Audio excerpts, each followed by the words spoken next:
¿Sueles analizar demasiado todo? ¿Te preocupa constantemente lo que otros puedan pensar de ti? ¿Y cuestionas tu desempeño en el trabajo o en los estudios? ¿Temes por tu situación financiera y te sientes abrumado por una tormenta interna en tu mente? Si es así, no estás solo, ni sola. Vivimos en una sociedad donde se valora estar preocupado y se cree que esto es sinónimo de productividad. Sin embargo, no nos damos cuenta de los efectos negativos de una mente que no está bajo control. Los síntomas como problemas respiratorios, ataques de pánico, insomnio, fatiga crónica y malestar estomacal, son señales de que el estrés causado por la sobrecarga de pensamientos está afectando tu calidad de vida. Pero no todo está perdido.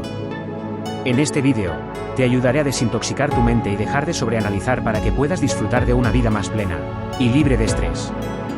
El primer paso es identificar la preocupación. El sobreanálisis tiene que ser expulsado poco a poco, y para empezar, debes reconocer que no hay una solución sencilla para dejar de sobreanalizar. Te has encontrado repasando una conversación en tu cabeza una y otra vez, sin estar seguro de que lo que dijiste fue correcto. A veces cuestionas tus decisiones, y pasas tiempo pensando que deberías haber tomado otro camino. Esa inquietud de pensamiento te coloca en situaciones donde pierdes el sentido de la realidad. Y permites que tu mente se inflame con la creación de terribles escenarios y miedos infundados. Esencialmente, permites que surja el famoso "¿qué dirán de mí?" y da rienda suelta a tu imaginación. Y se vuelve muy incómodo, ya que los patrones de pensamiento destructivo crean preocupaciones que te separan de la realidad. El segundo paso es reconocer el sobreanálisis. Una vez que te has comprometido a curar el sobreanálisis destructivo, es tiempo de observar con claridad cómo este se está manifestando en tu conciencia. Cuando te encuentres sobreanalizando todo otra vez, vuélvete consciente, es decir, date cuenta de ese momento y enfócate solo en lo que es valioso para ti. No permitas que los pensamientos negativos te distraigan del camino. El tercer paso es practicar la gratitud.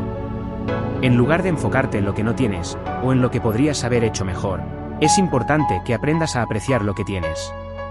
Practica la gratitud diariamente, ya sea a través de un diario de gratitud en el que escribirás las cosas positivas que te han pasado durante el día, o simplemente, tomándote un momento al final del día, para reflexionar sobre las cosas positivas que sucedieron. El cuarto paso es alejarte de las personas tóxicas que te absorben la energía. Si después de hablar con alguien te sientes con menos energía y menos ganas de vivir, es probable que esa persona no sea una buena influencia para ti. Por otro lado, si te sientes con más energía y motivación después de hablar con alguien, esa persona es probablemente una buena influencia para ti. Si no puedes evitar interactuar con esas personas, intenta crear una barrera mental para protegerte y no permitas que afecten tu estado de ánimo. El quinto paso es desintoxicar tu mente. Cuando te sientas abrumado o atrapado en patrones mentales negativos, es importante tomarse un momento para detenerse y reflexionar. Identifica los mayores factores de estrés que te afectan en ese momento, y pregúntate cuánto de ese estrés proviene de las redes sociales o de otras fuentes negativas. A menudo pasamos horas en las redes sociales sin obtener ningún beneficio positivo, y eso puede añadir mucho estrés innecesario a nuestras vidas. Si te encuentras en esta situación, considera eliminar temporalmente estas aplicaciones de tu vida, y enfócate en cosas más importantes. El sexto paso, después de haber desintoxicado tu mente, es importante encontrar maneras de recuperar el equilibrio. Una forma efectiva de hacerlo es recordar tus metas y objetivos a largo plazo. Si te enfocas en lo que realmente importa para ti, te será más fácil encontrar un camino para alcanzar tus objetivos. El séptimo paso es practicar la meditación. La meditación te ayuda a enfocarte en el presente y a despejar tu mente de pensamientos innecesarios. Dedica unos minutos al día para meditar.